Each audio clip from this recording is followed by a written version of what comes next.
meus queridos, muito bom dia, sejam bem-vindos. E aí, você tem medo de tempestade?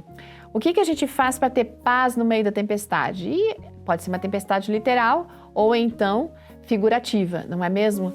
A nossa história foi encaminhada pela Georgia Banton e é uma jamaicana. E ela fala que ela estava tremendo de medo, colocando as coisas numa mala. O seu marido havia sugerido que eles empacotassem algumas peças de roupa e outras coisas que eram essenciais e deixassem um hospital próximo onde ele trabalhava. Eles estavam, sabe por quê? Arrumando isso e ela estava com medo porque eles estavam se preparando para o Irma, um furacão de categoria 5, e isso seria terrível. As imagens que ela tinha visto dos países que já haviam sido destruídos por esse furacão Irma, olha, aumentavam ainda mais o medo dela. Aqueles pensamentos catastróficos invadiram a mente da nossa amiga. Será que ela conseguiria ver a sua filha de 1 ano e 3 meses crescer? Será que ela iria crescer? Foi aqui que ela caiu de joelhos. Ela estava sozinha lá no quarto, orando a Deus, pedindo que Deus tivesse misericórdia deles. No restante daquela manhã, ela tentou manter a mente ocupada, né? E sim, envolvida com os preparativos para não ficar pensando tanto naquele medo que estava invadindo o coração dela. Aí ela tentou evitar também assistir a vídeos de furacão, mas cada vez que o marido assistia a uma notícia e ela olhava para o rosto dele na cozinha, ela já sabia que era ruim. Ele tentava disfarçar, mas era visível o medo nos olhos dele. A função dele era proteger a família, mas a disputa estava injusta em relação àquele furacão, né? Mal sabia ele o quanto ela estava doída por ele naquela situação. Então eles decidiram fazer um culto familiar ao meio-dia. E eles leram que está em Marcos capítulo 4, verso 35 a 41.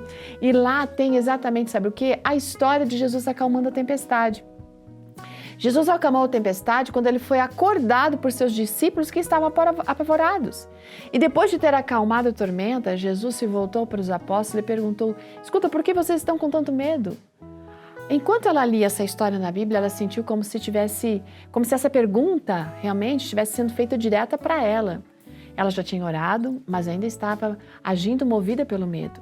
E ela ficou com vergonha. Para encerrar o culto, ela orou e pediu para que Deus fortalecesse a fé, que ajudasse eles a parar de se preocupar tanto. Aí ela se recostou na cadeira e ficou observando a sua filha. Ela estava completamente alheia a tudo o que estava acontecendo, continuava rindo, brincando, pulando pela casa, né, como sempre fazia.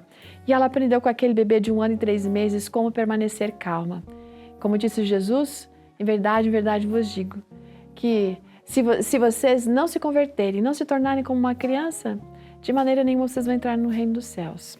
Sabe, gente, quando o furacão passou por eles naquela noite, ela ficou surpresa, porque ela dormiu a maior parte do tempo naquela noite. Ela tinha experimentado uma paz indescritível no meio da tempestade. E aí, você está passando por uma tempestade na sua vida? Que tal confiar nesse Deus? Ele tem o poder para acalmar as tempestades, mas a gente tem que confiar nesse poder, na presença dele. Realmente descansar. Um dia abençoado para você e até amanhã.